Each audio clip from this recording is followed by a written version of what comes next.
नमस्कार। Prince Eduhub live campus tour series 10 में आप सभी का बहुत बहुत स्वागत। 10 लाइव कैंपस टूर की यह श्रृंखला आज अपने अंतिम चरण में है। सबसे पहले तो मैं पूरे प्रिंस परिवार की ओर से आप सभी को धन्यवाद कहना चाहूँगा। जो स्नेह और सहकार आपने इस लाइव कैंपस टूर को दिया है, हम आप सबके आभारी हैं।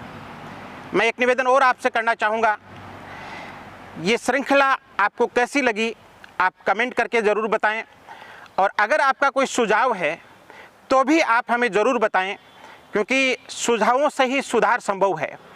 क्योंकि हम उत्तरोत्तर सुधारों की ओर बढ़ रहे हैं और बेस्ट से द बेस्ट बनने की तरफ हमारा रुझान है। आज इस 10वें लाइव कैंपस टूर में आपको प्रिंस डिग्री कॉलेज का वर्चुअल टूर करवाएंगे। प्रिंस डिग्री कॉलेज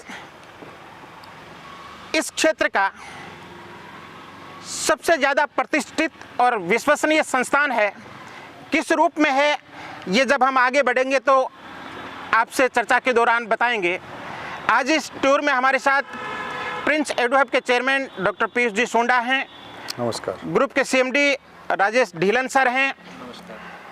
इस कॉलेज के एमडी अशोक सर हैं, रामचरण सर हैं, डॉक्टर अनूप सर हैं, डॉक्टर राजू शर्मा सर हैं और कुलदीप सर हैं। इस बड़ी टीम को देख करके आपको एहसास हो गया होगा कि ये प्रोजेक्ट कितना महत्वाकांक्षी है।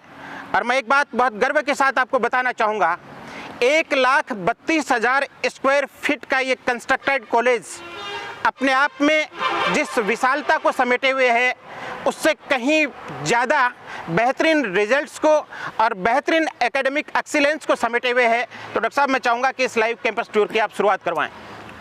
Thank you Omkar sir.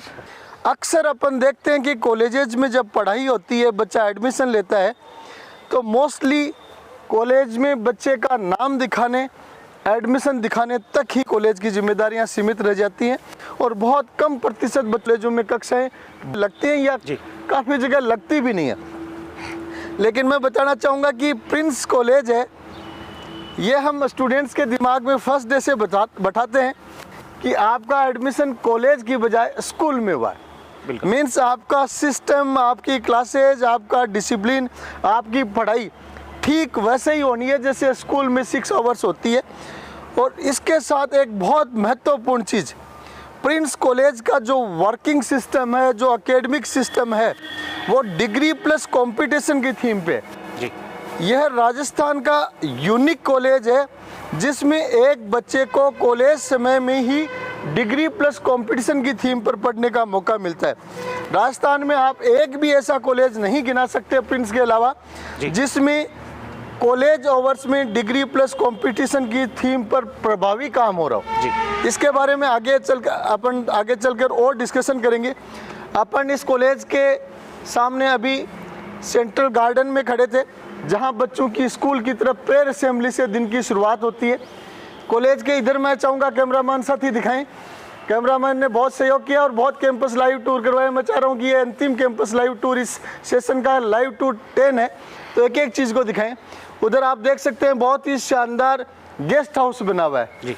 28 कमरों वाला, उसमें centrally air conditioned guest rooms भी हैं, एयर कूल्ड गेस्ट रूम्स भी हैं। डॉक्टर साहब, ये तो एक बड़ा होटल ही हो गया। हाँ, 28 कमरों का गेस्ट रूम है, जस्ट लाइक ये होटल है, लेकिन इसका किराया होटल की बजाय गेस्ट हाउस की तरह है, इसलिए इसका नाम गेस्ट हाउस रखा है। पेरेंट्स मोस्टली आके इसमें विभिन्न कैंपस के रुकते हैं। आगे की तरफ आप देख सकते हैं कि बॉयज हॉस्टल्स बने हुए हैं। कॉलेज के वो बच्चे जो हॉस्टल में कैंपस में रहना चाहते हैं उनके लिए हॉस्टल की भी सुविधा है, जो बच्चे बाहर रहना चाहे उनके लिए बाहर की भी सुविधा है, और जो बच्चे शहर से ट्रांसपोर्ट से आना चाहे उनके लिए ट्रांसपोर्ट की सुविधा भी है जी। कॉलेज में विभिन्न खेलकूद के मैदान उधर की तरफ बने हुए हैं, और उसके साथ ही आप देख सकते हैं वॉलीबॉल, फुटबॉल, बास्केटबॉल, हैंडबॉल, ये सभी मैदान बच्चों को खेलकूद के लिए उपलब्ध होते हैं। और कॉलेज की टीम विभिन्न खेलकूदों में भी अच्छा प्रदर्शन कर रही है। अब अपन चाहेंगे कि कैंपस के अंदर की तरफ बढ़ें और आगे का डिस्कशन के लिए आप प्रोसीड करें प्लीज़। बिल्कुल डॉक्टर साहब, इस दौर में जब कॉलेज एजुकेशन एक दस्तूर और औपचारिकता बनती जा रही है, उस दौर में डिग्री प्लस कंपटीशन का एक अनूठा सम्मिश्रण करके प्रिंस डिग्री कॉलेज हजार युवाओं के सपनों को साकार कर रहा है। मेरा ऐसा मानना है कि आज कॉलेजेज में एडमिशन लेकर के बच्चे रेगुलर नहीं हो पाते, इसके लिए बच्चे कम दोषी हैं, कॉलेजेज ज़्यादा दोषी हैं, क्योंकि बच्चा डिग्री के साथ साथ कंपटीशन की तैयारी करना चाहता है और उसका झुकाव कॉलेज में इरेगुलरिटी के साथ कोचिंग्स की तरफ हो जाता है। प्रिंस एकमात्र ऐसा कॉलेज है जो डिग्री के साथ कंपटीशन की फैसिलिटी देता है। विस्तार से आगे और चर्चा करेंगे। हमारे साथ रामचंद्र सर हैं। रामचंद्र सर, मैं चाहूँगा कि आप इसके इंफ्रास्ट्रक्चर के बारे में थोड़ा सा बताएं। जी ओंकार सर, मैं बताना चाहूँगा आपको कि 1,32,000 स्क्वायर फीट पर जो ये बिल्डिंग बनी हुई है, जी मैं मानता हूँ कि सीकर की सबसे बड़ी जी प्राइवेट कॉलेज की इंस्टीट्यूट के रूप में देखा जाए तो ये सबसे बड़ी बिल्डिंग होगी जी। इसमें 108 सीकर की सबसे बड़ी है तो राजस्थान में बाकी ज्यादा संभावना है भी नहीं, राजस्थान की कह सकते हो आप। तो प्राइवेट कॉलेज की दृष्टि से अपन देखें तो ये सबसे बड़ा इंफ्रास्ट्रक्चर है जी। मैं इसके इंफ्रास्ट्रक्चर के बारे में आपको बताना चाहूँगा। जब इसकी शुरुआत हुई तो जो बेसमेंट इसका तैयार हो रहा था जी, तो डायरेक्टर साहब खड़े हुए थे, आदरणीय जोगिंदर जी सुंडा साहब जी। इसमें इतना सारा स्टील लग रहा था फ्लोर में नीचे जी कि मैंने अनायास ही पूछ लिया सर से कि सर इतना सारा स्टील नीचे, ये तो ऊपर काम आता है, छत में लगता है, फर्श में स्टील कैसे लग रहा है? फर्श में स्टील कैसे लग रहा है जी। तो सर ने बताया कि ये जो बिल्डिंग है पूरी तरह भूकंप रोधी है जी, यानी भूकंप के जो एवरेज झटके हैं वो भी आसानी से ये बिल्डिंग सहन कर लेगी, किसी प्रकार की कोई जनहानि, पूरी तरह से सेफ एंड सिक्योर ये बिल्डिंग रहेगी जी। जब इसका निर्माण कार्य शुरू हुआ, ग्राउंड फ्लोर बना, फर्स्ट फ्लोर, सेकंड फ्लोर, इस तरह से 6 फ्लोर की ये बिल्डिंग है पूरी। इस फ्लोर के अंदर जो भी फ्लोर वाइज जो फैसिलिटीज हैं, जो भी एमिनिटीज हैं, मैं मान रहा हूँ कि एक अच्छी जो यूनिवर्सिटीज हैं, जो अच्छी जो वर्ल्ड लेवल की जो कॉलेजेज हैं, इस टाइप की इसके अंदर जो एमिनिटीज हैं, सपोज सारी लैब हैं, लाइब्रेरीज हैं। और दूसरी सबसे बड़ी बात मैं आपको बताना चाहूँगा, इस पूरी बिल्डिंग की जो निगरानी है इसके लिए 224 कैमरे लगे हैं जी, रूम वाइज, फ्लोर वाइज, जो भी गैलरीज हैं। तो 224 कैमरे अगर रामगढ़ सर लगे हुए हैं तो दर्शकों को ये भी बता दें कि कमरे कितने बने हुए हैं? कमरे 108 कमरे हैं। ग्रेट, 108 कमरे। और बताना चाहूँगा आपको कि जो कैमरे लगे हुए हैं 4 मेगा पिक्सल वाले हैं, HP के कैमरे लगे हुए हैं जी, जिस पर हमारा जो इंस्ट्रक्टर है पूरी नजर रखता है तीसरी आंख के रूप में जी। किसी भी प्रकार के कोई इंडिसिप्लिन के मैटर होते हैं जी, वो आसानी से उन इश्यूज को सोल्व कर दिया जाता है जी। कैमरे की क्वालिटी इतनी अच्छी है कि बच्चा क्या लिख रहा है अपने नोटबुक में वो भी आसानी से उसमें दिख जाता है। बिल्कुल, तो निश्चित रूप से एक अच्छा डिसिप्लिन कॉलेज के अंदर रहता है। तो रामचंद्र सर, आपने बहुत सही कहा। जैसा कि डॉक्टर साहब ने शुरुआत में कहा कि यहाँ स्कूल की मानिद सुबह की असेंबली होती है, स्कूल की मानिद ही बच्चों में डिसिप्लिन रहता है। और इस समय हम कॉलेज के सेंट्रल हॉल में हैं और आप देख सकते हैं रिसेप्शन एरिया कॉलेजेज में बेमुश्किल देखने को मिलता है आते ही विजिटर्स को अटेंड करना। तो चलते चलते डॉक्टर साहब डिस्कशन कंटिन्यू रखें। चीज को अपन और बीच में डिस्कस करते हैं। जैसा कि रामचंद्र सर बता रहे थे, just like a university campus बना हुआ है, तो डिलन सर को मैं रिमाइंड करना चाहूँगा और उस पर कमेंट भी चाहूँगा। प्रिंस के जो बच्चे हैं भविष्य में IITs मेडिकल कॉलेजेस में जाते हैं, डिफेंस में जाते हैं और हायर एजुकेशन के लिए BA BSc BCom में जाते हैं जी। अक्सर जो बच्चे 12th के बाद BSc BA BCom करना चाहते हैं जी, उनमें प्रिंस एजुकेशन हब की स्कूल्स के जो बच्चे हैं जी, उनके दिमाग में 2 ऑप्शन रहते हैं जी, कि अगर BSc BA BCom करना है तो 2 में से किसी एक जगह से करना है। पहला ऑप्शन उनके दिमाग में DU का आता है, दिल्ली यूनिवर्सिटी का, और दूसरा ऑप्शन उनके दिमाग में PU का आता है, प्रिंस यूनिवर्सिटी का। क्या बात है। बेसिकली ये यूनिवर्सिटी नहीं है, कॉलेज है। हालांकि स्ट्रक्चर यूनिवर्सिटी के माफिक है, उसके प्लस है, लेकिन बच्चे हमारे कहने के लिए प्रिंस कॉलेज को प्रिंस यूनिवर्सिटी कहकर DU के समकक्ष लाने की कोशिश करते हैं। और मैं तो यहाँ तक कहना चाहूँगा कि जो बच्चे DU के टॉप कॉलेजेस में एडमिशन होता है वहाँ के लिए वो घर की तरफ से अफोर्ड कर सकते हैं, प्लस वहाँ के मेट्रो सिटी के वातावरण में कंफर्टेबली रह सकते हैं, बिना डाइवर्जन रह सकते हैं, ऐसे बच्चे डीयू में स्टडी कर सकते हैं। अन्यथा डीयू की टक्कर में डीयू से ज़्यादा डिसिप्लिन और एकदम सिस्टमेटिक वे में, डीयू में तो बच्चा जाएगा तो कॉलेज अलग पड़ेगा और कंपटीशन के लिए अलग जाना पड़ेगा जी। लेकिन पीयू में बच्चा कॉलेज और कंपटीशन दोनों एक ही जगह तैयारी करेगा। तो करना चाहूँगा जी, कुछ गार्जियन आते हैं यहाँ एडमिशन के लिए, वो बताते हैं कि अगर बच्चे का डीयू में एडमिशन नहीं हुआ तो हमारा जो ऑप्शन रहेगा वो यही कॉलेज रहेगा, उसके बाद हमारा जो चॉइस है वो यही कॉलेज रहेगा। मैं तो इंटरप्ट करके यहाँ तक कहना चाहूँगा कि काफ़ी सारे बच्चे डीयू में अच्छे कॉलेजेस में एडमिशन होने के बावजूद अफोर्डेबिलिटी या वहाँ के एटमॉस्फेयर के कारण प्रिंस कॉलेज को प्रायोरिटी देते हैं, डीयू को ड्रॉप करते हैं। तो डीलर सर, इस पे आप अपना थोड़ा सा कमेंट बताएं डीयू और पीयू पे। डॉक्टर साहब, मैं दर्शकों को बताना चाहूँगा कि प्रिंस कॉलेज की जो स्थापना हुई है उसके पीछे बच्चों के लिए बेहतर कैरियर विकल्प उपलब्ध करवाना है। जनरली बच्चे ग्रेजुएशन के दौरान 3 साल तक पढ़ाई करते हैं, उसके बाद में पीजी करते हैं या बीएड करते हैं या अन्य कोर्सेज करते हैं। यहाँ पर बच्चों को एक इस प्रकार का प्लेटफॉर्म उपलब्ध होता है, जैसा आज डीयू की अभी चर्चा डॉक्टर साहब कर रहे हैं कि डीयू के अंदर कॉलेज में बच्चा पढ़ेगा, उसके बाद में कंपटीशन के लिए किसी कोचिंग को ज्वाइन करेगा और वहाँ दिल्ली के एनवायरनमेंट का बेनिफिट उठाएगा। लेकिन वहाँ डॉक्टर साहब एक बात बहुत जरूरी रहती है कि बच्चे के अंदर सेल्फ किस प्रकार की स्थिति है कि वो अपने आप को उस वातावरण में, उस माहौल में एडजस्ट कर पाए। सेल्फ मोटिवेशन और सेल्फ डिसिप्लिन बच्चे का कैसा मेंटेन है पता है, बहुत जरूरी होता है डीयू में जाने के लिए। लेकिन मैं दर्शकों को बताना चाहूंगा कि आज के समय में जो बच्चे आ रहे हैं 90% बच्चे ऐसे आते हैं जिनके लिए एक लाइन तय करने की जरूरत होती है और बेहतर करने के लिए क्या क्या जरूरत हो सकती है, वो सब जैसा डॉक्टर साहब ने कहा पीयू के अंदर उपलब्ध है। बेसिक जो मोटो प्रिंस कॉलेज को लेकर रहा है वो ये रहा है कि बच्चे को 3 साल के दौरान इस प्रकार से तैयार कर दिया जाए कि आगे जाकर भविष्य के अंदर जब ग्रेजुएशन से यहाँ से डिग्री लेके निकलता है उस समय उसके सामने अपॉर्चुनिटीज की लाइन रहे, चाहे बैंक में जाना चाहिए, चाहे सिविल सर्विसेज में जाना चाहिए, चाहे आरपीएससी में जाना चाहिए। इस प्रकार से वो तैयार हो जाएगा। उसका चाहे मेंटल एबिलिटी की बात करें, उसके जीके की अपन बात करें, इंग्लिश की बात करें, प्रत्येक सब्जेक्ट में वो 2 कदम आगे खड़ा होगा। इसलिए मैं डॉक्टर साहब कहना चाहूंगा डीयू की तुलना में पीयू के अंदर बहुत अच्छा करने का प्रयास चल रहा है और इसके रिजल्ट्स बहुत अच्छे सामने आ रहे हैं। 3 साल के कोर्स के बाद का अगर कंक्लूजन करें तो आपकी बात निश्चित रूप से प्रमाणित तौर पे साबित होगी। तो विद्यार्थियों को मैं साथ में जोड़ना चाहूँगा कि कॉलेज कैंपस में जब हमारा बच्चा आता है तो हम कहते हैं कि हमारा प्रयास रहेगा कि आपको कॉलेज की फीलिंग भी आए, लेकिन साथ में हमारा ये भी प्रयास रहेगा कि आपकी निगाहें हैं वो 3 साल बाद के अपने कंपटीशन के ऊपर फर्स्ट ईयर से डटी रहें। इसीलिए डिसिप्लिन आवश्यक है। तो महत्वपूर्ण चीज़ों का अपना डिस्कशन हुआ है। औकार सर, आप चाहेंगे कि बड़ी बिल्डिंग ये है और एक से बढ़कर एक चीज़ें यहाँ पर मिलेंगी। तो देखेंगे इस बड़े भवन में इतने डिपार्टमेंट्स, इतनी अम्यूनिटीज हैं कि अपने को विजिट करने में समय लगेगा।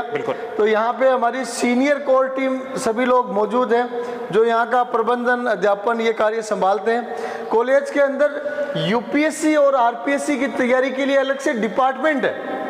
बहुत महत्वपूर्ण चीज मैं दर्शकों को कहना चाहूंगा कि BSc, BA, BCom first year से यूपीएससी, आरपीएससी की तैयारी के लिए अलग से डिपार्टमेंट बना हुआ है। उसके बारे में भी अपन आगे चलकर डिस्कशन करेंगे।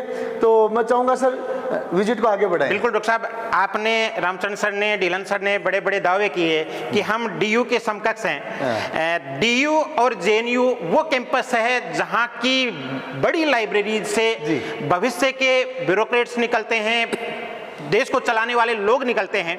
तो दर्शक चूंकि प्रमाण में विश्वास करते हैं तो सबसे पहला प्रमाण लाइब्रेरी के रूप में उन तक पहुंचाना चाहेंगे, क्योंकि किसी भी कॉलेज या यूनिवर्सिटी की जान लाइब्रेरी होती है। स्कूल्स में फिर भी थोड़ा इसका होनी चाहिए, लेकिन इतना इंपॉर्टेंस नहीं होता जितना कॉलेज में होता है। और आप देख सकते हैं तो सुव्यवस्थित और भव्य लाइब्रेरी। मैं चाहूंगा कैमरामैन एक बार लाइब्रेरी को पूरा घुमा के दिखाएं। और आपने औकार सर बहुत ही सटीक बात कही कि लाइब्रेरी होती है वो कॉलेज एजुकेशन की जान होती है। यहाँ आप देख सकते हैं more than 50 students at a time library में बैठते हैं, बुक्स पढ़ सकते हैं, न्यूज़पेपर मैगजीन्स पढ़ सकते हैं। और मैं आपको बताना चाहूँगा कि बड़ी संतुष्टि होती है जब कॉलेज कैंपस की हम विजिट करते हैं और ये लाइब्रेरी बच्चियों से भरी हुई होती है जी। तो हमें देख के लगता है कि देखो कॉलेज में लाइब्रेरी का कितना शानदार सदुपयोग भी हो रहा है। बिल्कुल डॉक्टर साहब, ऐसा कहते हैं कि कॉलेज में जिस उम्र का बच्चा आता है उसको अगर सही दिशा दे दी जाए, क्योंकि कहते हैं कि जिधर जवानी चलती है उधर जमाना चलता है। जी जी। और देश किस दिशा में जाएगा ये सब कुछ आज के कॉलेजेस पर निर्भर करता है, क्योंकि वही लोग आने वाले समय में देश को चलाएंगे।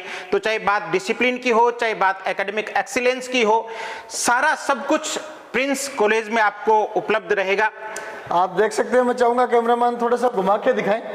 इधर की तरफ कॉलेज का सेंट्रल कॉरिडोर है, इसमें बहुत अच्छा प्लांटेशन हो रखा है और चारों तरफ ये चौकोर कॉलेज है, चारों तरफ बरामदा है, बरामदा के दोनों तरफ क्लासरूम्स और तरह तरह के कॉलेज के रिक्वायर्ड यूटिलिटीज एमिनिटीज बनी हुई है। इधर आप देख सकते हैं पूरा का पूरा काउंसलिंग का ब्लॉक है जिसमें पेरेंट्स विजिट होती है, पेरेंट्स मीटिंग होती है। और चारों तरफ आप अपन आगे की तरफ बढ़ेंगे, तरह तरह के डिपार्टमेंट्स कॉलेज कैंपस में बने हुए हैं। तो अब अपन आगे बढ़ते हैं और बहुत ही सुंदर, एकदम स्वच्छ, हाईली वेंटिलेटेड बिल्डिंग का अपन विजिट कर रहे हैं। आप यहाँ देख सकते हैं कॉलेज के शानदार क्लासरूम बने हुए हैं। डॉक्टर साहब, एक प्रैक्टिकल बात अपन यहाँ करना चाहेंगे। अपन बार बार डिसिप्लिन की दुहाई दे रहे हैं। मैं कैमरामैन से चाहूंगा कि इस फर्नीचर को थोड़ा क्लोजअप करके दिखाएं। स्कूल का फर्नीचर भी बिना कुछ लिखे हुए आपको नहीं मिलेगा। ये कॉलेज का क्लासरूम है, एक जगह भी पेन टिकाया हुआ आपको नहीं मिलेगा, जबकि आप सब देखने वाले कॉलेज के दौर से गुजरे, कॉलेज के दौर से नहीं तो स्कूल के दौर से जरूर गुजरे हैं। कहीं ना कहीं कुछ ना कुछ अनडिसिप्लिनरी एक्टिविटी का एग्जाम्पल इस फर्नीचर पे मिल जाता है। बहुत सही चीज पकड़ी होकार सर, आपने टू द पॉइंट चीज को पकड़ा है। और मैं कहना चाहूंगा कि जैसा जिधर आपने कहा जवानी चलती है उधर जमाना चलता है, तो ये जो बच्चे आ रहे हैं आफ्टर 12th जी, ये तो मेरी नजर में तो मिसाइल है, इतने एनर्जी के सोर्स हैं। अब मिसाइल दो तरह की होती है, गाइडेड मिसाइल और मिसगाइडेड मिसाइल। तो अगर बच्चों को गाइड कर दिया जाए तो मिसाइल की, गाइडेड मिसाइल की तरह डेस्टिनेशन को पा लेते हैं, और मिसगाइडेड हो जाए तो निश्चित रूप से उनका टैलेंट छुप कर रह जाता है। और ऐसा कॉलेज एजुकेशन में बहुत दफ़ा देखा जाता है कि बहुत अच्छे टैलेंटेड बच्चे स्कूल लाइफ के, स्कूली एज के बहुत टैलेंटेड बच्चे भी कॉलेजेस में आकर दिशा भ्रमित हो जाते हैं, और उनका जो बचपन का IAS RAS का बनने का सपना था वो फिर 3rd ग्रेड तक भी पूरा नहीं हो पाता है। बिल्कुल डॉक्टर साहब, ये तो बहता हुआ पानी है, अगर ये सीमाओं में बंधा रहेगा तो नदी के रूप में काम करेगा, और अगर इस सीमाओं में बंधा नहीं रहेगा तो ये बाढ़ का काम करेगा, तबाही का काम करेगा। इसीलिए हम डिसिप्लिन पर ज्यादा जोर दे रहे हैं। तो अब अपन चलते हैं प्रोजेक्टर रूम में। तो यहाँ आप देख पा रहे हैं प्रोजेक्टर रूम है, और बच्चों को तरह तरह के डेमोन्स्ट्रेशन देने के लिए यहाँ असेंबली, बच्चों की छोटी सभाएं करने के लिए इस रूम का यूज किया जाता है। बच्चों के प्रेजेंटेशन यहाँ पे दिए जाते हैं। खुद बच्चे कोई रिसर्च पेपर का प्रेजेंटेशन करना हो, किसी प्रोजेक्ट का प्रेजेंटेशन करना हो, तो इस प्रोजेक्टर रूम में अपने क्लास के बच्चों के सामने स्टूडेंट्स प्रेजेंट करते हैं।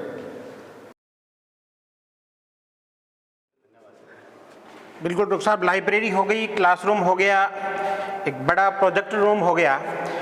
अब चूंकि फिर लाइब्रेरी की तरह ही कॉलेज में दूसरा सबसे बड़ा इम्पोर्टेंट एस्पेक्ट लेबोरेटरीज होती है। और मैंने कहीं पढ़ा था कि हमारे और जो वेल डेवलप्ड कंट्रीज, USA जैसे कंट्रीज है, उनमें थोड़ा सा फर्क ये है कि वहाँ क्लासरूम टीचिंग से ज़्यादा कॉलेजेस में लेबोरेटरी का टाइम टेबल होता है। यहाँ तक सर आपने सुना होगा कि बच्चों की जो पढ़ाई होती है जी, उसके लिए भी बहुत सारे डेवलप्ड कंट्रीज में क्लासरूम होते ही नहीं जी, लेबोरेटरी के अंदर ही बच्चों की सीटिंग होती है, वहीं डेमो रूम होता है, और वहीं बच्चा प्रैक्टिकल करता है और वहीं सीखता है। तो उसी थीम पे देखो आपको दिखाते हैं, आप देखकर बड़े खुश और प्रसन्न होंगे कि सीकर में ऐसे कॉलेजेस बने हुए हैं। आज देख पा रहे हैं कितना सुंदर, कितना वेल अरेंज्ड, एकदम ऑर्गेनाइज्ड। बायोलॉजी का लैब है, जूलॉजी का लैब है, जूलॉजी का department of zoology, department of zoology है। स्कूलों में बायोलॉजी की लैब होती है, यहाँ जूलॉजी बॉटनी की अलग अलग लैब होती है। और इधर अपन देख पा रहे हैं तरह तरह के ओरिजिनल स्पेसिमेन के साथ जूलॉजी लेबोरेटरी में इंक्यूबेटर भी है, माइक्रोवेव ओवन भी है। तो मैं चाहूँगा सर से, सर अपनी लेबोरेटरी के बारे में थोड़ी ब्रीफ करें। बिल्कुल बिल्कुल। अक्सर देखा है कि कॉलेजेस में बहुत फॉर्मेलिटीज़ की जाती है सर, लेकिन अपने यहाँ इवन स्लाइड बनाना, माइक्रोटोमी है, ओवन है, इवन स्पेक्ट्रोफोटोमीटर भी है सर, जो एमएससी में अपन स्पेक्ट्रोफोटोमीटर लगभग कॉलेजेस में नहीं देखने को मिलती है। यहाँ पे प्रैक्टिकल पे मेनली फोकस किया जाता है। इवन एनिमल्स भी है, जैसे फर्स्ट ईयर में अर्थवर्म है, कॉकरोच है, प्रॉन है, पाइला है, even scoliodon, even practical dissection, major और माइनर डिसेक्शन भी हम यहाँ करवाते हैं।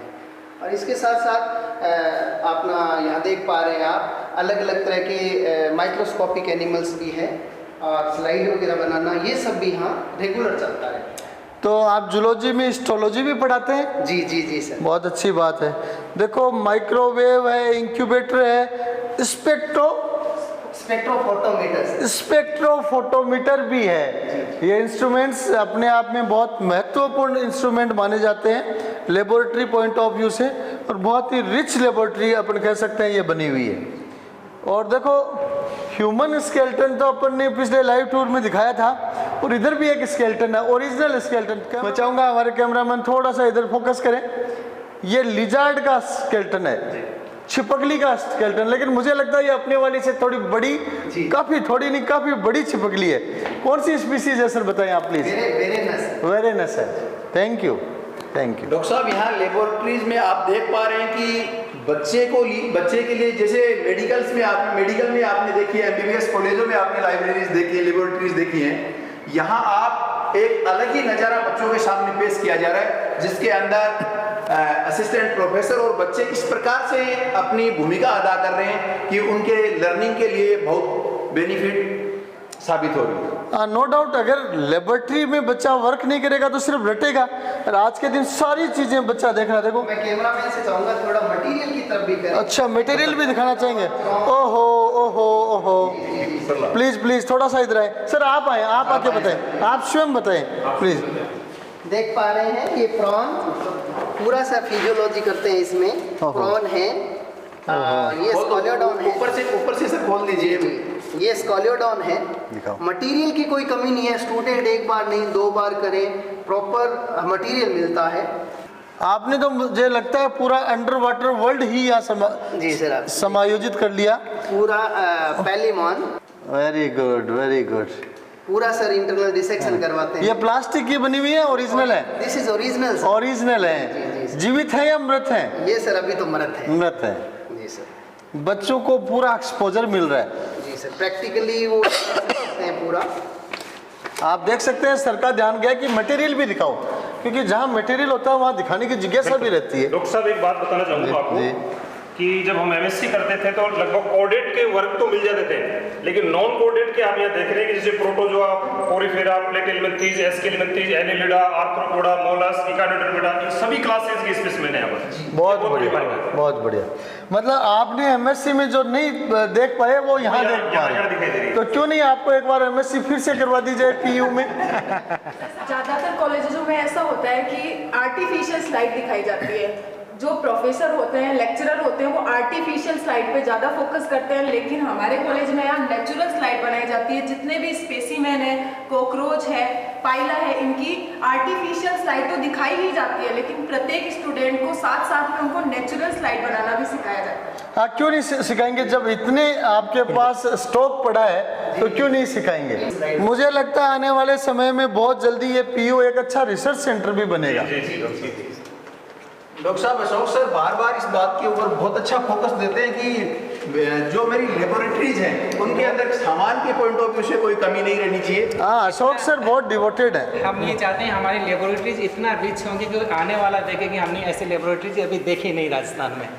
जो विजिटर आते हैं, विजिटर को हम देखते हैं, दिखाते हैं, तो उनको लगता है कि हम कॉलेज के कैंपस में हैं या किसी यूनिवर्सिटी के कैंपस में हैं। एक्सटर्नल एग्जामिनर आते हो? एग्जामिनर भी आते हैं, और जो प्राइवेट यूनिवर्सिटीज के बहुत सारे प्रोफेसर्स भी आते हैं बहुत बढ़िया विजिट करने के लिए, तो बड़े प्रभावित होके जाते हैं। तो एक लैब से निकले नहीं और दूसरी लेबोरेटरी दिख रही है। डिपार्टमेंट ऑफ केमिस्ट्री की तरफ हैं जी। बहुत बढ़िया मैम, आप थोड़ा सा ब्रीफ करें मैम प्लीज़, आप अपने लेबोरेटरी के बारे में। पहले मैं चाहूँगा कैमरामैन पूरी लेबोरेटरी को थोड़ा सा घुमा के दिखाएं। सर अपनी जो यहाँ की जो लेबोरेटरी है वहाँ पे सारे जो इंस्ट्रूमेंट हैं ज़्यादातर जो अपन यूजी और पीजी में काम में लेते हैं, अदर जो आप कॉलेज में देखोगे वहाँ पे ये देखने को नहीं मिलेगा। दूसरा जितने भी केमिकल अपने यूज होते हैं उससे एक्स्ट्रा केमिकल आपको मिल सकते हैं यहाँ पे, तो आप कोई रिसर्च के लिए कोई काम में ले सकते हैं कोई भी मतलब कंपाउंड, तो वो भी आपको यहाँ पे मिल जाएगा। और दूसरा पीजी में जितने भी इंस्ट्रूमेंट जो नॉर्मल कॉलेज में, क्या आप अच्छी कॉलेज में देख सकते हो वहाँ पे नहीं मिल पाते, तो सारे जैसे फोटोमीटर है यहाँ पे, सोडियम लैम्प है अपना, डिस्टिलेशन असेंबली है वो वहाँ पे। तो ये तो मैं चाहूँगा कि आप चलकर दिखाएं। और इसी बीच में डिलन सर आपसे पूछना चाहूँगा कि देखो जगह जगह जिक्र आ रहा है कि ये इंस्ट्रूमेंट्स पीजी कॉलेजेज में भी काफ़ी जगह नहीं मिलते हैं, तो प्रिंस कॉलेज में एमएससी में फिजिक्स केमिस्ट्री जूलॉजी बॉटनी में पीजी शुरू करने के बाद इन लेबोरेटरीज में और बहुत अच्छा निखार आया है और इसका बेनिफिट यूजी के स्टूडेंट्स को भी मिल रहा है। डॉक्टर साहब मैं बताना चाहूँगा, अभी अपने यहाँ पर एक आशुतोष कुमार नाम से असिस्टेंट प्रोफेसर थे जो अभी गवर्नमेंट में सेवाएं दे रहे हैं, वो यहाँ रिसर्च कर रहे थे जी। तो रात को 10-10 बजे तक इस लेबोरेटरीज में लगे रहते, इस केमिस्ट्री की लेबोरेटरीज में। तो उन्होंने अभी मेरी 5-6 दिन पहले उनसे मुलाकात हुई, तो उन्होंने कहा सर अब हम गवर्नमेंट सेक्टर में हैं, वहाँ पर भी हमें इस प्रकार की सुविधा नहीं मिल पा रही क्योंकि वहाँ कागजी कार्रवाई बहुत लंबी होती है और यहाँ वो सारा सामान हमें उपलब्ध था जिसके अंदर में रात को 10-10 बजे तक यहाँ पर कागजी कार्रवाई की जरूरत नहीं, आओ और काम करो और अच्छा रिजल्ट दिखाओ। तो मैम आप बताएं आपके पास कौन से यूनिक इंस्ट्रूमेंट्स हैं? सर एक तो यह है डिस्टिलेशन असेंबली जो डिस्टिल वाटर करने के लिए अपन यूज में ले सकते हैं। जितने भी अपन कोई भी प्रैक्टिकल करते हैं तो नॉर्मल वाटर में क्या होता है कि जो पार्टिकल्स होते हैं इसमें पॉजिटिव और नेगेटिव चार्ज होते हैं, ये वाटर कहाँ पे लेंगे तो ये न्यूट्रल होता है। हाँ केमिस्ट्री में जब भी पढ़ते थे हर जगह वकार से डिस्टिल वाटर आता था, हमने प्रैक्टिकल किया नहीं तो हमें पता नहीं था ये डिस्टिल वाटर होता कौन सा है। डॉक्टर साहब डिग्री किए हुए काफी स्टूडेंट्स आज देख पा रहे होंगे कि अपन एक कॉलेज की लेबोरेटरी देख रहे हैं या कुछ और दिखाने जा रहे हैं डॉक्टर साहब? हाँ कोई केमिस्ट्री का कोई रिसर्च सेंटर तो नहीं है कहीं नेशनल इंटरनेशनल लेवल का? डिस्टिलेशन असेंबली सर हम जो देख रहे हैं ये यूनिवर्सिटी के डिपार्टमेंट के अलावा आपको कहीं देखने को नहीं मिलेगी। हमने जितने भी कॉलेजेस और जो रिसर्च लैब देखे हैं बहुत कम जगह देखने को मिलती है। बहुत बढ़िया शौक सर, बहुत बढ़िया। और आप कहेंगे कि मोस्टली अच्छी यूनिवर्सिटीज़ के डिपार्टमेंट में ये मिलती है, तो अपन जब बार बार पीयू बोल रहे हैं या अपने बच्चे पीयू बोल रहे हैं तो ये चीज़ निश्चित रूप से अपने यहाँ होना अपनी जिम्मेदारी भी बनती है। बहुत ही रिच लेबोरेटरी। लेकिन मैं चाहूँगा और कोई इंस्ट्रूमेंट्स आप दिखाना चाहेंगे? जी सर, ये अपने पास पीएच फोटोमीटर है, जो भी अपने पास कोई भी मतलब सॉल्यूशन होता है तो उसकी पीएच मेजर कर सकते हैं। दूसरे इसके साथ अपन क्या होती है कि इसमें एक डिजिटल कंडक्टिविटी है कि कोई सॉल्यूशन लेते हैं उस सॉल्यूशन की अपन कंडक्टिविटी मेजर करते हैं कि इसमें नॉर्मल सॉल्यूशन की कंडक्टिविटी कितनी होती है और इसमें कोई मिक्स करते हैं ड्रॉप के रूप में तो उसकी कंडक्टिविटी में क्या डिफरेंस आता है वो अपन इसमें मेजर कर सकते हैं। बहुत बढ़िया। और ये एक डब्बा सा मेरे को और दिख रहा है, क्या लिखा हुआ है इस पे? ये क्या है? थर्मोस्टेट है वैसे। हाँ। उसको वाटर बाथ के नाम से अपन मेजर कर सकते हैं कि नॉर्मली अपन वाटर बाथ कहते हैं। तो वाटर बाथ में क्या होता है कि सर वाटर बाथ वो जो सामने पड़ा है वो वाटर बाथ है, तो उसमें क्या होता है कि एक ही कंपाउंड को हीट कर सकते हैं। अपने पास जैसे बहुत सारे प्रैक्टिकल कर रहे हैं, क्रिस्टलाइजेशन फॉर्म बनानी है तो बहुत सारे कंपाउंड को अपन क्या होगा एक साथ रख के उसका वेपराइजेशन करवा सकते हैं और क्रिस्टल का फॉर्मेशन कर सकते हैं। इसलिए सबसे मतलब बेस्ट है वाटर बाथ में एक ही कंपाउंड अपन हीट करें। बहुत ही रिच लेबोरेटरी हम देख पा रहे हैं। तो मैम और कोई इंस्ट्रूमेंट आप फोकस करना चाहेंगे? जी सर, ये अपने पास सर मैग्नेटिक स्टीरियर है। इस मैग्नेटिक स्टीरियर में क्या होता है कि कोई भी अपने क्या होता है सॉल्यूशन बनाते हैं तो उसको स्टीर करना पड़ता है, हिलाना पड़ता है जी। तो अपन क्या होता है उसमें टाइम ज्यादा लगता है, तो अपन को जिस कंपाउंड को स्टीर करना होता है इसमें अपन रख देते हैं और एक मैग्नेटिक इसमें डाल देते हैं जिससे वो स्टीर होती रहती है और ये फास्ट मूवमेंट करके कंपाउंड का फॉर्मेशन करता है। जी जी, टू सेव द टाइम। जी सर। जी जी, बहुत अच्छा मैम। और कोई इंस्ट्रूमेंट? जी सर, एक और अपने पास अपनी ये पोलरीमीटर है, तो ये भी क्या करता है कंडक्टिविटी को सर मेजर करता है। वो डिजिटल है और ये क्या होता है उससे भी फास्ट ये काम करेगा। इसमें क्या होता है कि जैसे अपन एक टेस्ट ट्यूब जैसा आता है उसमें अपन जो सॉल्यूशन होता है उसको अपन इसमें डिप कर देते हैं, ये इसके पास होल है सर, इस होल में इसमें डाल देते हैं और उसकी पोलरीमीटर अपन क्या है कि कितनी मतलब पहले नॉर्मल सॉल्यूशन की कितनी थी और इसमें दूसरे सॉल्यूशन को मिक्स किया गया तो उसमें क्या चेंज हुआ। डॉक्टर साहब मैं बताना चाहूँगा, जब भी यहाँ पर यूनिवर्सिटी से प्रोफेसर आते हैं तो आने के बाद में उनको यहाँ लैब की विजिट कराई जाती है और उस विजिट के बाद में अशोक सर का एक ही क्वेश्चन होता है कि सर और इसमें क्या इसमें रिच किया जाए और इसमें क्या जोड़ा जाए, और वहां से जो भी सजेशन मिलते हैं उनके ऊपर तुरंत यहाँ पर वर्कआउट अशोक सर इतनी अच्छी लेबोरेटरी के बाद भी सजेशन जारी है और इसमें अपडेशन अपग्रेडेशन जारी है।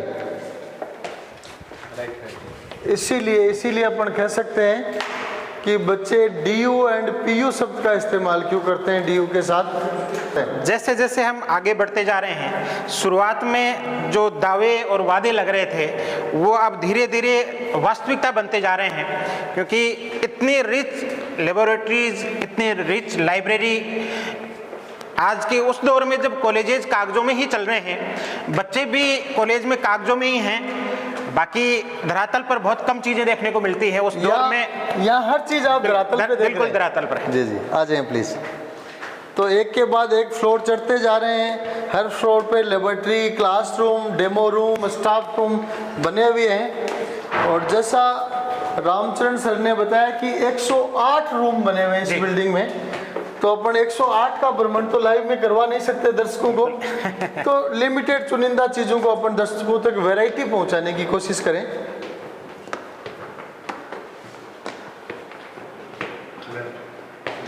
अब अपन देखो फिर आप देख सकते हैं हर जगह लंबा चौड़ा कॉरिडोर है और वेंटिलेशन बहुत अच्छा है। मतलब शीशों से बंद बिल्डिंग है लेकिन पूरी बिल्डिंग वेंटिलेटेड है। और इधर अपन एक अलग ही रूम में प्रवेश कर चुके हैं। और डिलन सर थोड़ा प्रेजेंट करें, ये क्या है, इधर क्या सिस्टम दिख पा रहा है? ये यहाँ पर अपन देख पा रहे हैं डॉक्टर साहब CCTV कैमरे की एक बड़ी तादाद जो रामचरण सर ने बताई, 224 CCTV कैमरे यहाँ पर, और यहाँ पर लगातार इनके ऊपर बात रखी जा रही है कि एक बहुत ही बेहतर एजुकेशन बच्चों के लिए कहीं पर बिना रुकावट के बहुत अच्छे से बच्चे यहाँ पर तैयार, भविष्य के लिए तैयार हो सके। तो एक स्क्रीन पे आप देख पा रहे हैं 36 कैमराज एक स्क्रीन पे आते हैं और ये 7 स्क्रीन यहाँ लगे हुए हैं। तो आकाश सर इस स्क्रीन को देख के कोई आपके दिमाग में कुछ आ रहा है? कितना शानदार प्रेजेंटेशन हो रहा है। बिल्कुल डॉक्टर साहब, क्लासरूम की एक एक चीज बिल्कुल क्रिस्टल क्लियर दिख रही है। तो मैं जूम करके दिखा रहे हैं तो आप देख पा रहे हो बच्चा यदि यहाँ पर बैठा है और बुक में क्या नोट कर रहा है वो भी यहाँ पर बहुत अच्छे से फोकस किया जा सकता है। देखो जैसा रामचरण सर ने पहले दावा किया था, दावा प्रमाणित हो रहा है यहाँ। बिल्कुल। यहाँ बच्चा क्या लिखेगा, और जैसा आपने कहा था कितने साफ सुथरे फर्नीचर है, तो थोड़ा सा नजर भी रखना जरूरी है, अदरवाइज साफ सुथरा कॉलेज में रहे नहीं। आपने तो इसको अमेरिका का पेंटागन बना रखा है। बिल्कुल, एक परिंदा भी पर मारता है तो पता रहता है। मैं अवकाश सर एक बात और बताना चाहूंगा जी। ये सभी कैमरे इंटरनेट से जुड़े हुए हैं जी। इसको मेरा मोबाइल है, उस मोबाइल के अंदर प्रत्येक कैमरे को आप खोल के देख सकते हैं और कहाँ क्या हो रहा है जी। जहां पर भी आपको लगता है कि यहाँ व्यवस्थाओं में और सुधार की जरूरत है, तुरंत उन सुधारों की ओर अपन जा सकते हैं। बिल्कुल डॉक्टर साहब, अमेरिका जैसे जो विकसित देश हैं उनके बारे में ऐसा कहते हैं कि दुनिया में कहीं कोई पत्ता भी हिलता है तो उन्हें तुरंत खबर हो जाती है। तो यहाँ का सिक्योरिटी सिस्टम देख करके तो ऐसा लग रहा है कि बिल्कुल हाईली हाईटेक। हाँ, यहाँ तो अपन कह सकते हैं पत्ता हिलता ही नहीं, पत्ते पे चींटी भी चलती है तो पता चलता है कि चींटी चल रही है। सर इंडोर नहीं आउटडोर पे भी पूरी नजर है। बिल्कुल बिल्कुल, आप इधर देख सकते हैं पूरा आउटडोर पूरा सर्विलांस में है। तो साहब एक और बताना चाहूंगी मैं इससे जी। अपनी जो भी एक्टिविटीज होती है ये सारी अपनी इस रजिस्टर में दर्ज होती है।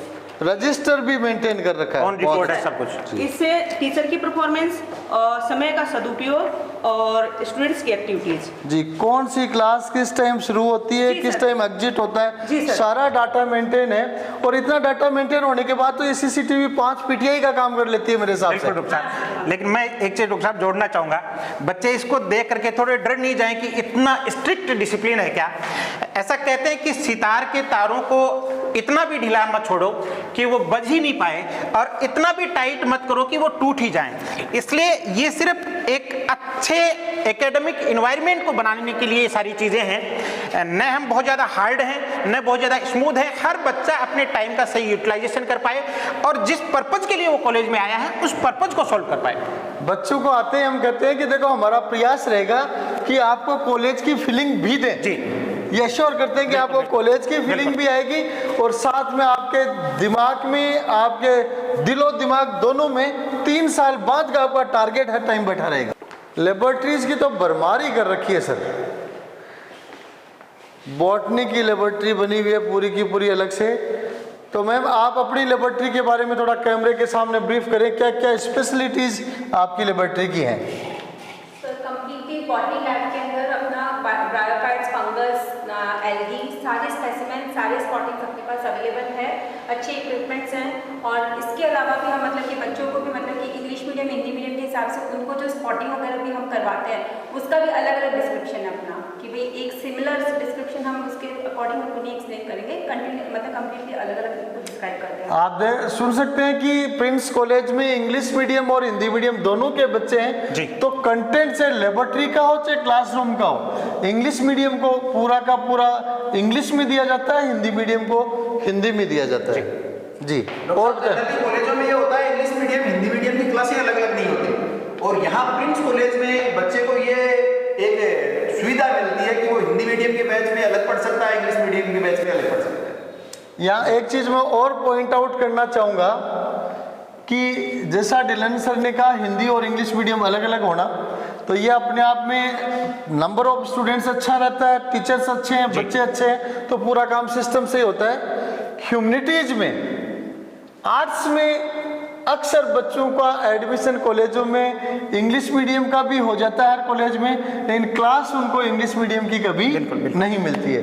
प्रिंस कॉलेज में बच्चा चाहे ह्यूमैनिटीज आर्ट्स का हो, चाहे साइंस का हो, चाहे कॉमर्स का हो, उनको मीडियम वाइज ही क्लासेस सेक्शन अलग अलग बने हुए। डॉक्टर साहब, तो कॉलेज कोएड है, ये भी थोड़ा दर्शक जानना चाहेंगे। प्रिंस कॉलेज कोएड का कॉलेज है, बॉयज गर्ल्स दोनों ही स्टडी करते हैं। और मैं इंटरेस्टिंग चीज बताना चाहूंगा कि शेखावटी देखो विमेन एजुकेशन में कितना एडवांस होती जा रही है कि प्रिंस कॉलेज में जो प्रेजेंस रहती है डेली, तो मैम थोड़ा आप बताएं कि गर्ल्स का रेशियो कितना रहता है उसमें? सर गर्ल्स का ज़्यादा रहता है बॉयज़ की वजह। लगभग 60% गर्ल्स और 40%। हाँ, तो मैं ये नहीं कहता कि यहाँ नंबर ऑफ एडमिशंस गर्ल्स के ज़्यादा है, नंबर ऑफ एडमिशंस बॉयज़ के ज़्यादा है, लेकिन प्रेजेंस है वो गर्ल्स की ज़्यादा रहती है। सिंसियरिटी अच्छी होती है, कैरियर के प्रति गंभीरता ज़्यादा होती है, इसलिए मैं कुछ लैब के बारे में बताना चाहूँगा। जब हम कभी किसी हॉस्पिटल के सामने से गुजरते हैं तो वहाँ पे लिखा होता है सुपर स्पेशलिटी हॉस्पिटल। हमारे कॉलेज के सामने से जो कॉलेज देख के जाता है वो कहता है कि सुपर स्पेशलिटी लैब। वाह वाह, हमारा एक एडवांटेज है। लेबोरेटरीज भी जैसे स्पेशलिटी के बाद ये सुपर स्पेशलिटी तक पहुँच चुके हैं। तो अशोक सर, आप दर्शकों को ये भी बताएं कि कौन कौन से कोर्सेज आपके यहाँ अवेलेबल हैं? सर मैं आपको बताना चाहूँगा कि हम मल्टीपल कोर्स ऑफर कर रहे हैं जी, और बीएड, बीएससी, बीकॉम ये यूजी स्ट्रीम है जी। साथ साथ में हिंदी मीडियम और इंग्लिश मीडियम सेपरेट बैचेज होते हैं जी, सेपरेट फैकल्टीज होते हैं जी। और पीजी में हम केमिस्ट्री, फिजिक्स, मैथ, जूलॉजी, ये जो मेजर सब्जेक्ट, यानी साइंस की तो सारी स्ट्रीम है आपके पास हमारे पास पीजी में, और ज्योग्राफी, ह्यूमैनिटीज में हमारे पास जी। साथ ही मैं ये भी बताना चाहूँगा कि बच्चों को हम एकेडमिक के साथ में उनके जनरल जो ह्यूमैनिटीज के बच्चे होते हैं उनको जनरल साइंस का एक्सपोजर भी देते हैं, ताकि कंपटीशन में उनको कभी ऐसा नहीं लगे कि हम ह्यूमैनिटीज के होते हुए हमें साइंस का नॉलेज नहीं है। डॉक्टर साहब, मेरे को लगता है कि अशोक जी बहुत चतुर प्रशासक हैं। इनके सब्जेक्ट का कॉम्बिनेशन देखिए, आप शुरुआत में अपने बात की थी कॉलेज प्लस कंपटीशन, इनके सब्जेक्ट भी पीजी में वही हैं जो कम्पिटिटिव एंगल से बेनिफिशियल हैं। सिविल सर्विसेज में जाने वाला बच्चा एक्सपोजर सर यूपीएससी को लेकर है, बिल्कुल। हम बच्चे को पूरा यूपीएससी का एक्सपोजर। देखो अशोक सर ने एक चीज और बताई, ह्यूमैनिटीज के साथ भी जनरल साइंस पढ़ाना। बिल्कुल। नई शिक्षा नीति 2020 में कहा गया कि साइंस के बच्चे ह्यूमैनिटीज ले सकते हैं, और यहाँ अशोक सर ने ह्यूमैनिटीज के बच्चों के साथ साइंस को जोड़ रखा है। बिल्कुल। 2015 से ये एक्सपोजर हमारा चल रहा है, इसके बहुत अच्छे परिणाम आते हैं। जो आर्ट्स के बच्चे हैं उनको साइंस का एक्सपोजर मिलता है, साइंस के बच्चे हैं उनको आर्ट्स के सब्जेक्ट का एक्सपोजर मिलता है। और जब भी वो किसी भी प्लेटफॉर्म पे जाते हैं, चाहे वो कंपटीशन का प्लेटफॉर्म हो या अदर एक्टिविटीज़ का हो, तो अपने आप को अलग से फील करते हैं। और जनरली ये कहा जाता है कि प्रिंस के बच्चे डिसिप्लिन और स्मार्ट स्टूडेंट होते हैं। तो ओवरऑल इन्वायरमेंट आपका यहाँ कैसा रहता है? हुटिंग वुटिंग भी कभी तो होती होगी? सर हुटिंग भी होती है और बच्चा जब भी मौका आता है प्रॉपर हुटिंग भी करता है, बच्चों को खुला एटमॉस्फेयर भी दिया जाता है, उनको मल्टीपल डिसिप्लिन और मल्टीपल डेवलपमेंट के दोनों मौके हम साथ साथ देते हैं। तो ऐसा नहीं है औकार सर, बच्चों को पूरा जीने का मौका मिलता है। हम कहते हैं ना कि बच्चों को पहली लाइन कही जाती है कि कॉलेज लाइफ जीने का मौका दिया जाएगा। प्रोग्राम्स को बच्चे बहुत शानदार एंजॉय करते हैं, ऑडिटोरियम बने हुए हैं, ऑडिटोरियम में बराबर प्रोग्राम होते रहते हैं, एक्टिविटीज होती रहती है और बच्चे कल्चरल एक्टिविटीज में भी एक से बढ़कर एक भाग लेते हैं। बहुत सारे बच्चे इंस्ट्रूमेंट्स बजाते हैं, रॉक डांस, फोक डांस, ये कौन कौन से डांस होते हैं सब बच्चों को आते हैं और सब बच्चे एंजॉय करते हैं। तो अशोक सर, हम थोड़ी दूसरी दिशा में बढ़ गए थे, लेबोरेटरीज का सिलसिला चल रहा है, तो अब हम डिपार्टमेंट ऑफ फिजिक्स के सामने हैं। औकार सर, मेरे को तो लगता है अपना इतने समय से टूर करवा रहे हैं जी, और बहुत समय लग गया और अभी तक आपकी लेबोरेटरी पूरी नहीं हो रही है। लेब्स खत्म होने का नाम ही नहीं ले रही हैं। जी जी इसको सर आप दूसरे शब्दों में रिसर्च कॉलेज भी कह सकते हैं। जी जी, रिसर्च कॉलेज। तो सर आपकी लेबोरेटरी तो बहुत रिच लेबोरेटरी दिख रही है और तरह तरह के इंस्ट्रूमेंट, मैं चाहूँगा थोड़ा सा फोकस दिखाएं, देखो कितना अच्छे, कितने यूनिक तरह के इंस्ट्रूमेंट्स यहाँ दिख रहे हैं। तो प्लीज़ आप अपने लेबोरेटरी के बारे में शॉर्ट में बताएं प्लीज़। देखो यहाँ जो इंस्ट्रूमेंट हैं जितने भी, इसमें से ये जो बॉक्स बने हुए हैं इनमें सब में सोडियम लैंप है और ये जो इंस्ट्रूमेंट यहाँ पे पड़ा है इसका नाम माइकलसन व्यतिकरण मापी है। और आगे अपन चल रहे हैं, जो ये जो मीटर होता है इसको अपन स्पेक्ट्रोमीटर कहते हैं, जिस पर अपन प्रिज्म टेबल होती है, प्रिज्म्स के जितने भी एक्सपेरिमेंट हैं वो इस पर किए जाते हैं। और ये वाला जो एक्सपेरिमेंट है वो एंडरसन ब्रिज का है, जिससे इंडक्टेंस को कैलकुलेट किया जाता है। ये प्लांक कांस्टेंट का है, जिससे प्लांक कांस्टेंट x की जो वैल्यू होती है वो कैलकुलेट की जाती है और फोटो सेल के द्वारा भी की जाती है। और इसके आगे अपन देख पा रहे हैं, इधर एक बार इस साइड में करें, और इसके आगे ये जो इंस्ट्रूमेंट है, ये वाले जो इंस्ट्रूमेंट हैं वो प्लांक कांस्टेंट फोटो सेल में काम में आता है। इसके आगे हम देख पा रहे हैं फील्ड इफेक्ट ट्रांजिस्टर होता है, ये भी एक ट्रांजिस्टर की सबसे अच्छी क्वालिटी का एम्पलीफायर होता है। तो आगे आप देख पा रहे हैं ये जो इंस्ट्रूमेंट है इसको अपन CRO कहते हैं, जिसमें डिजिटल मीटर होता है। इसमें बच्चों को डिजिटल जो वेव है वो दिखाई जाती है। ये जो इंस्ट्रूमेंट होता है वो जो प्राइवेट कॉलेज होती हैं उनमें लगभग ये इंस्ट्रूमेंट नहीं मिलता है, इसमें अपन वेव दिखाते हैं कि लगभग 50,000 का इंस्ट्रूमेंट आता है। इसके आगे आप देख पा रहे हैं ये जो GM का जो एक्सपेरिमेंट आप देख पा रहे हैं ये भी लगभग 50,000 का इंस्ट्रूमेंट आता है। और ये जो एनर्जी बैंड गैप ज्ञात करने का इंस्ट्रूमेंट है ये लगभग 50,000 का इंस्ट्रूमेंट आता है। तो अपनी लैब में लगभग बहुत सारे ऐसे इंस्ट्रूमेंट हैं, वो लगभग 50,000 के इंस्ट्रूमेंट्स हैं। सूरज सर, आपने तो इंस्ट्रूमेंट्स की कीमत तक दर्शकों को बता डाली। नो डाउट ये संस्था का व्यक्तिगत मामला है, लेकिन इससे अपन ये समझ सकते हैं कि कॉलेज में लेबोरेटरी और प्रैक्टिकल दोनों वर्क को स्ट्रॉन्ग करने के लिए इकोनॉमिक में कहीं पे भी कंजूसाई नहीं रखी गई। Thank you, thank you. अभी ओंकार सर मैं बताना चाहूँगा, ये लेबोरेटरीज का सिलसिला रुका नहीं है। अब अपन आ चुके हैं डिपार्टमेंट ऑफ जियोग्राफी में। लेबोरेटरी अभी चलती जा रही है, तो अब 108 क्लासरूम का जब रामचरण सर ने कह दिया तो चलो लाइव को अपन शॉर्ट रखते हैं और मुख्य बातों पर आगे बढ़ते हैं। अलग अलग इंस्ट्रूमेंट दिख रहे हैं, बहुत ही अच्छे। मैम आप अपनी लेबोरेटरी के बारे में बताएं। ज्योग्राफी लैब जो है प्राचीनतम उपकरणों से लेकर आधुनिक उपकरण जो है अपने यहाँ पे लैब में मौजूद है। और जैसा कि हम अदर कॉलेज के स्टूडेंट से मिलते हैं, सुनते हैं, तो ये लगता है कि ये उपकरण भी होते हैं क्या? ज्योग्राफी तो सिर्फ नंबर के लिए जो है पढ़ी जाती है, इससे नंबर बहुत अच्छे मिलते हैं। मैं डॉक्टर साहब बीच में रोकना चाहूँगा, अपने प्रिंसिपल साहब हैं राजू जी शर्मा, वो भी जियोग्राफी से ही हैं। डॉक्टर राजू जी शर्मा। डॉक्टर राजू जी शर्मा, आप सर इस लेबोरेटरीज के बारे में बताएं। सर इस लेबोरेटरीज के अंदर जो ये इंस्ट्रूमेंट है इसको सर डंपी लेवल बोलते हैं, और ये जो इंस्ट्रूमेंट है इसको सर थियोडोराइट बोलते हैं। ये इंस्ट्रूमेंट हमने केवल राजस्थान यूनिवर्सिटी के डिपार्टमेंट में देखे हैं, उसके अलावा अदर जो कॉलेजेस होती हैं उनके अंदर इस तरह के इंस्ट्रूमेंट बहुत ही कम देखने को मिलते हैं, क्योंकि सर इनकी जो कॉस्टिंग है वो इतनी ज़्यादा आती है कि मैनेजमेंट जो है वो इन इंस्ट्रूमेंट्स को लाने के लिए पहले ही मना कर देता है।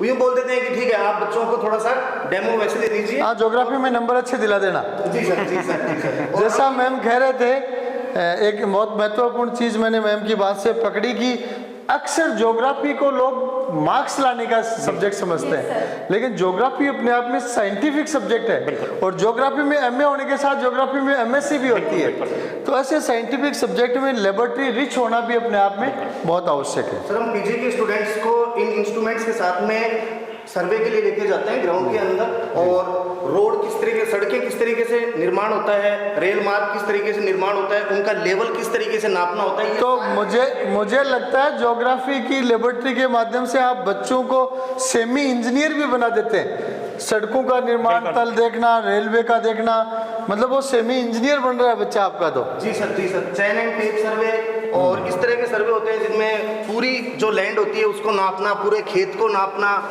इस तरह के जो वर्क है वो भी उन बच्चों को सर बिल्कुल प्रैक्टिकली करवाया जाता है। खेत को नाप के पटवारी तो नहीं बनाते आप साथ में? सर वर्क उसी तरह का है, लेकिन वो सारी चीजें हम उनको प्रैक्टिकली सिखाते हैं। लेबोरेटरीज हमने देखी हैं, वो बहुत रिच रिसोर्सेज के साथ हैं। ये तो आपके और सीएमडी सर के और डायरेक्टर सर के बड़े विजन को दिखाती हैं, लेकिन जो प्रोफेसर्स और असिस्टेंट प्रोफेसर्स लेबोरेटरीज के अंदर एक्सप्लेन कर रहे थे चीज़ों को, उनको सुनकर यूँ लग रहा था कि जो यहाँ टीम है, फैकल्टी टीम है, वो बहुत सॉलिड है, वेल क्वालिफाइड है, हाईली एक्सपीरियंस्ड हैं और डिवोटेड है। सर जैसा कि आपको लेबोरेटरी में हमारी टीम द्वारा डेमोन्स्ट्रेशन दिया जा रहा था, तो आप उससे आइडिया लगा सकते हैं। मैं आपको कहना चाहूँगा कि पहली चीज़ तो टीचिंग टीम जो है वो क्वालिफाइड है जी। जैसे graduation, post graduation, net, PhD जो पैरामीटर्स योग्यता के हैं वो पूरे यूजीसी के जो पैरामीटर्स हैं उनके अकॉर्डिंग ही। जी। दूसरी चीज़, सभी लोग एक्सपीरियंस्ड हैं जी। तीसरी चीज़ कि कॉलेज के लिए जब भी स्टाफ का रिक्रूटमेंट होता है, हम ये देखते हैं क्वालिफाइड, एक्सपीरियंस्ड और साथ में इफेक्टिव टीचिंग। बिल्कुल, ये सब चीज़ें जिस कैंडिडेट में होती हैं उसको पढ़ाने का यह मौका मिलता है। इसलिए स्टाफ के बारे में मैं अगर सिंगल लाइन में कहूँ तो most deserving teaching faculty members शब्द में सेंटेंस में काम में लेना चाहूँगा। बिल्कुल डॉक्टर साहब, प्रिंसिपल मैडम पहले बता रहे थे कि हमारी कॉलेज में प्रेजेंस बच्चों की काफ़ी अच्छी संख्या में रहती है। आप बताएं, आप अपन टॉप फ्लोर पे आ चुके हैं। डॉक्टर साहब, मैं बताना चाहूँगा कि कॉलेज के अंदर बस जाने, कॉलेज से निकलने के बाद में बच्चा डायरेक्ट कैरियर सेटल की ओर जाता है। तो इस प्रिंस कॉलेज के अंदर अपन अभी जहाँ खड़े हैं, अपन एक सेमिनार हॉल के अंदर आ चुके हैं। जनरली महीने के अंदर ये सुनने को मिलता है 2 दिन 3 दिन, यानी प्रत्येक 10वें दिन यहाँ सुनने को मिलता है शौक सर के द्वारा, प्रिंसिपल मैम के द्वारा कि ये एक्टिविटीज हो रही है, ये एक्टिविटीज हो रही है। तो यहाँ ऑल ओवर डेवलपमेंट के वो सारे रिसोर्सेज भी बच्चों को दिए जाते हैं। हर शनिवार को एक्टिविटी डे रखा जाता है। एक्टिविटी डे में बच्चों के विभिन्न प्रोग्राम्स यहाँ पे करवाए जाते हैं, जैसे culture program, debate program, personality development से रिलेटेड विभिन्न प्रकार के प्रोग्राम्स। बहुत अच्छा शौक सर। देखो औकार सर, आप कह रहे थे कि बच्चों को कोई स्ट्रिक्टनेस, यहाँ तो हर सैटरडे को बच्चों को इवेंट मिल रही है और इवेंट के साथ बच्चों की पर्सनैलिटी ग्रूमिंग के लिए आप देख लीजिए, डिबेट है, ऐसे राइटिंग है, पोस्टर प्रेजेंटेशन है, स्पीच है, तरह तरह की कॉम्पिटिशन्स का आयोजन हो रहा है और इन कॉम्पिटिशन के साथ अवार्ड्स भी रखे जाते हैं। बिल्कुल। और हर महीने ऑन एंड एवरेज एक एप्टीट्यूड टेस्ट भी बच्चों का होता है, जिसमें पूरी कॉलेज के बच्चे पार्टिसिपेट होते हैं और ओपन प्राइज की घोषणा की जाती है। उस एप्टीट्यूड टेस्ट के माध्यम से बच्चों में भविष्य के लिए कॉम्पिटिटिव एग्जाम्स का ओरिएंटेशन बनता है। तो देखो, बहुत ही बड़े कैंपस को, बहुत ही बड़ी बिल्डिंग को अपन विजिट कर रहे हैं और कुछ बहुत ही महत्वपूर्ण बातें अभी ग्राउंड पे फ्लोर पे चल के अपन 2 मिनट के लिए और करेंगे। जो महत्वपूर्ण बातें इस कॉलेज की, मतलब अपन कह सकते हैं जान है जी। यूपीएससी की तैयारी, आरपीएससी की तैयारी, BSc, BA, BCom first year से कंपटीशन की तैयारी, बीएससी के साथ साथ आईआईटी जेम की तैयारी, एमएससी एमए के साथ नेट की तैयारी, मीन्स डिग्री प्लस कंपटीशन को इंटीग्रेटेड करके इस कॉलेज को चलाया जा रहा है। और अपन ये भी मान सकते हैं कि ग्रेजुएशन बच्चा 3 साल की लंबी ड्यूरेशन तक करता है और इस 3 साल में अगर बच्चा प्रिंस कॉलेज जैसे वातावरण में जुड़कर कंपटीशन का एक्सपोजर ले लेता है तो 3 साल बाद में वो फर्स्ट अटेम्प्ट में सिलेक्शन का दावेदार हो जाता है। और अगर किसी सामान्य कॉलेज में रह जाता है जहां कंपटीशन का माहौल BSc, BA, BCom means graduation करने के बाद भी अगर माहौल बनता है तो ऐसी स्थिति में बच्चे के पिछड़ने के भी बड़े चांसेस बिल्कुल डॉक्टर साहब, जब हम DU से PU का कंपैरिजन कर रहे थे तो DU जाने के पीछे बच्चों का, DU मीन्स दिल्ली जाने के पीछे बच्चों का एक मोटो ये भी रहता है कि वहाँ मुखर्जी नगर की सेवाएं भी ले ली जाए, UPSC की प्रिपरेशन भी साथ हो जाए। तो जो डिग्री प्लस कंपटीशन की बात यहाँ कह रहे हैं, दिल्ली का DU प्लस मुखर्जी नगर और PU का कंप्लीट ये कैंपस अपने आप में दोनों की फील देता है, दोनों की मीन्स अपन मैथमेटिक्स की भाषा में कहें कि DU plus Mukherjee Nagar is equal to PU। Very true. तो सर क्या आप मेरी इक्वेशन से सहमत हैं? बिल्कुल 100% सहमत है। तो DU plus Mukherjee Nagar is equal to PU की इक्वेशन के बाद मैं कहना चाहूँगा कि बहुत लंबा समय केवल एक कॉलेज का लाइफ दिखाने में लग चुका है, और आप देख सकते हैं कि हर चीज़ को दिखाते वक्त हमने समय बचाने की कोशिश की कि ज़्यादा से ज़्यादा चीज़ें दिखा सकें, लेकिन प्रिंस कॉलेज की बहुत सारी चीज़ें दिखाना अभी भी बाकी है। बिल्कुल डॉक्टर साहब, थैले में पास में सामान हो तो कॉन्फिडेंस अलग ही रहता है, ये पूरी टीम का कॉन्फिडेंस इस बात का बहुत बड़ा प्रमाण है। जी जी, बहुत अच्छी बात। अब मैं दो और महत्वपूर्ण चीज़ों पे ध्यान आकर्षित करना चाहूँगा, तो उसके बाद इस लाइव को अपन समापन की ओर लेके जाएंगे। मैं सभी दर्शकों से फिर कहना चाहूँगा, ये आज कैंपस लाइव टूर का 10वां एवं अंतिम लाइव है। इस लाइव को आप लाइक, कमेंट, शेयर के साथ यूट्यूब पे सब्सक्राइब भी करें और आम जन तक पहुँचे, क्योंकि 12वीं के बाद ग्रेजुएशन तो हर बच्चा करता है, और अगर उसको प्रिंस कॉलेज जैसा बेहतरीन जो आपने अभी लाइव में देखा ये सिस्टम दिया जाए तो उसकी सफलता की सुनिश्चितता भी बढ़ जाती है। तो दो महत्वपूर्ण बातें जो अभी तक बाकी हैं सभी दर्शकों के ध्यान में लाना आवश्यक है। फर्स्ट है NCC। प्रिंस कॉलेज में NCC की सुविधा उपलब्ध है, बहुत ही प्रभावी तरीके से बच्चों को NCC की ट्रेनिंग दी जाती है, और बच्चों का पहले टेस्ट लेके उसमें एडमिशन दिया जाता है, और बच्चे आगे NCC में बहुत अच्छा कर रहे हैं। अब आज के लाइव टूर की सबसे महत्वपूर्ण बात, last but not the list, most important, Prince college में डिग्री प्लस कंपटीशन के लिए अलग डिपार्टमेंट हमने बना लिया है, और स्पेशली UPSC की तैयारी के लिए। राजस्थान का कोई भी कॉलेज, राजस्थान ही नहीं के देश का कोई कॉलेज ऐसा नहीं है जिसमें UPSC की तैयारी का अलग डिपार्टमेंट बनाओ, और प्रिंस कॉलेज में UPSC की तैयारी के लिए अलग डिपार्टमेंट बन चुका है, जिसमें 3 इयर्स बच्चा ग्रेजुएशन करेगा। उस 3 ईयर का लेआउट रहेगा कि ग्रेजुएशन फर्स्ट ईयर में बच्चा क्या पढ़ेगा, सेकेंड ईयर में क्या पढ़ेगा, थर्ड ईयर में क्या पढ़ेगा, सब्जेक्ट में क्या पढ़ेगा, अदर कॉम्पिटिटिव सब्जेक्ट्स में क्या पढ़ेगा, ये सब चीज़ों का लेआउट हमारे पास बन चुका है। हमारे पास हमारी UPSC डिपार्टमेंट के coordinator in-charge mister Kuldeep Singh ji हैं। मैं आपसे भी चाहूँगा कि कुछ बातें आप दर्शकों को UPSC के बारे में बताएं, क्योंकि आपने 6 साल UPSC की तैयारी का मुखर्जी नगर में अनुभव किया, और 6 साल की तैयारी भी बहुत मेहनत और संजीदगी से की है। आपने UPSC मेंस भी 2 बार क्लियर किया है, और अपने आप में कॉम्पिटिशन का लंबा अनुभव लिया है। तो मैं कुलदीप सर आपसे निवेदन करूंगा कि आप दर्शकों को बताएं कि प्रिंस कॉलेज में आप UPSC डिपार्टमेंट में UPSC की तैयारी किस किस तरीके से करवाते हैं। 2 साल के प्रोग्राम को 4 सेमेस्टर में बांटा हुआ है, जिसमें फर्स्ट सेमेस्टर में हम सबसे पहले CSAT के पेपर को शामिल करते हैं, सेकंड ऑप्शनल के सब्जेक्ट को हम शामिल करते हैं, जिसमें कि पेपर फर्स्ट का सेक्शन A को लिया जाएगा। उसके अलावा मेंस का थर्ड क्लास जो चलेगी, मेंस की चलेगी, जिसमें GS का पेपर फर्स्ट शामिल किया जाएगा। इसी तरह से सेकंड सेमेस्टर में हम CSAT में जो रीजनिंग और मेंटल एबिलिटी का पार्ट है उसको लिया जाएगा, और ऑप्शनल के सब्जेक्ट को लिया जाएगा, जिसमें पेपर फर्स्ट का सेक्शन B को शामिल किया जाएगा। इसके अलावा GS का सेकंड पेपर जो मेंस का है उसको शामिल करेंगे। इसी तरह से थर्ड सेमेस्टर में CSAT का पेपर है, CSAT के पेपर में रीजनिंग और इंटरपर्सनल स्किल को लिया जाएगा, और उसके अलावा GS के थर्ड पेपर को लिया जाएगा, और ऑप्शनल का पेपर सेकंड जिसका सेक्शन फर्स्ट को शामिल किया जाएगा। इसके अलावा फोर्थ सेमेस्टर में GS का फोर्थ पेपर, ऑप्शनल का पेपर सेकंड का सेक्शन B, और CSAT के जो बचे हुए पोर्शन है उसको शामिल किया जाएगा। इसके अलावा जो GS का सेकंड पेपर है, जिसे हम जनरल स्टडीज़ कहते हैं, जो प्री में शामिल किया, जो प्री में है, उसको हम मेंस के साथ ही लेंगे, क्योंकि दोनों का सिलेबस सेम है। इसलिए हम मेंस के साथ साथ ही प्री के फर्स्ट पेपर, GS के फर्स्ट पेपर को भी तैयार करेंगे। इसके बाद जो थर्ड ईयर होगा उसमें बच्चों को प्री के लिए और मेंस के लिए लगातार टेस्ट लिए जाएंगे। उसके अलावा मॉक इंटरव्यू लिए जाएंगे ताकि बच्चे की पर्सनालिटी डेवलपमेंट 1 साल के अंदर पूरी तरह से हो सके।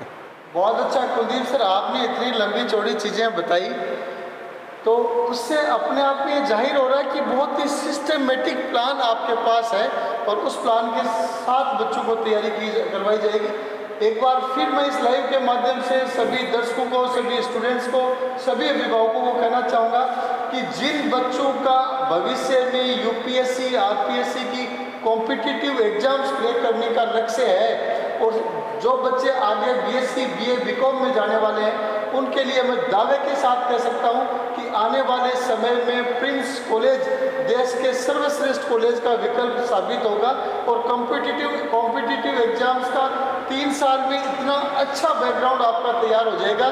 जैसे कि आईआईटी और नीट में बच्चे 11वीं 12वीं में तैयारी करते हैं, 9वीं से तैयारी करते हैं, उसी तरीके से ये अपने आप में एक सिविल सर्विसेज का फाउंडेशन बच्चे को ग्रेजुएशन के दौरान प्रिंस कॉलेज में मिलने जा रहा है, जिसके बाद बच्चे ग्रेजुएशन करते ही इन कॉम्पिटिटिव एग्जाम्स में मिनिमम टाइम पीरियड में सेलेक्ट होंगे। तो डॉक्टर साहब, डिग्री प्लस कंपटीशन वाले इस इंटीग्रेटेड कॉलेज कैंपस के इस बड़े लेकिन भव्य लाइव के समारोह का वक्त हो गया है। हम इसको समाप्त करें उससे पहले लाइव से लेकर के आज इस 10वीं लाइव तक जिन जिन अभिभावकों ने, स्टूडेंट्स ने, प्रिंस परिवार के शुभचिंतकों ने, शिक्षा को प्यार करने वाले लोगों ने इस लाइव श्रृंखला को सराहा है, हमारी हौसला अफजाई की है, उन सबको मैं धन्यवाद कहना चाहूँगा।